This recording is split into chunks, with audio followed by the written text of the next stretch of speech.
I would like to introduce you to the 3 most powerful words you're ever going to encounter. These words have the power to relieve you of stress, protect you from error, and lead you into new and unforeseen knowledge. These words are simple. I don't know.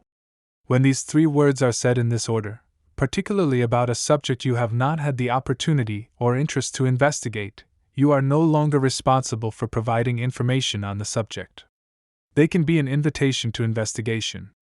They can give someone who does have relevant information or experience a chance to shine. There are a lot of people that seem to have trouble with this. Often, they will be intelligent people, but they'll speak to subjects they aren't well versed in. They'll boldly declare that this or that is silly because of some simple thing that proves it's all wrong. One of my guilty pleasures is listening to flat Earth debates. I don't think the Earth is flat. I don't think NASA is a conspiracy. I don't think that the moon landing was a hoax. But you know what? If I were in a debate with the people who debate these things, I would lose.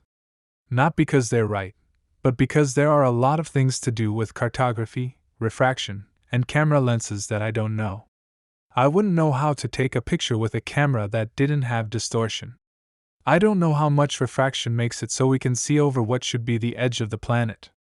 I have no idea how to measure the distance between points to prove their distance. But I've heard debates with people who do. And when they've got all their ducks in a row, or curve, as the case may be, they are very convincing. When they don't, the flat earth believer eats them alive. That's one of the reasons I enjoy watching those debates so much. It's a test of debating skill. It has shown me how much debate is about your knowledge and experience as a debater. I would love to go on modern-day debate and argue that Matthew was written in Hebrew against a Greek primacist. I think that would be fun. I'm also pretty sure I would lose the first time. And I'm fine with that. It would be a reflection of my lack of experience, not my knowledge of the subject.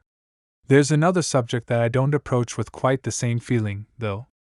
I feel that Paul's letters went through an editing process in Aramaic.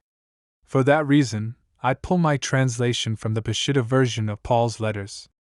But my investigations into Daniel have led me to the belief that a composite document like that will have each individual component inspired in its own language. So maybe there are some of Paul's letters that were originally written in Aramaic, but it seems unlikely that all of them were. Which ones were originally in Greek for sure? I don't know. There's an ongoing debate in New Testament textual studies as to whether the pastorals and a few others were written by Paul. This is based on a difference in the Greek style and vocabulary. Perhaps the ones that are in dispute were originally written in Aramaic, and the translation into Greek shows the translator's vocabulary and style rather than Paul's. I think something similar to that happened with 2 Peter.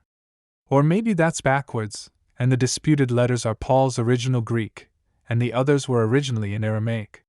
Or maybe they really do capture a false author, and the whole lot was originally in Greek, but I'm still right about them being edited together in Aramaic. More study is warranted. I just don't know where to begin.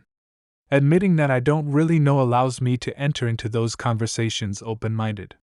Maybe the smoking gun is just at the end of this conversation, and it's not what I expected at all. I can present my case vigorously without needing to score points. I'm not sure if I'm right, so when I get to an untested corner of my theory, I can let go and learn.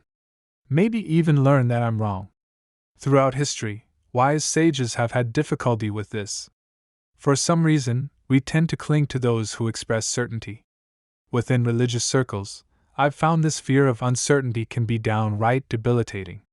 When someone says that they are skeptical of biblical inerrancy, the retort is often, "Then how can you know what to believe?"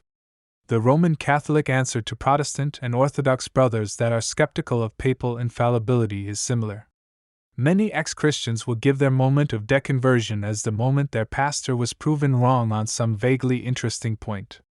This fear of uncertainty isn't just confined to religious beliefs.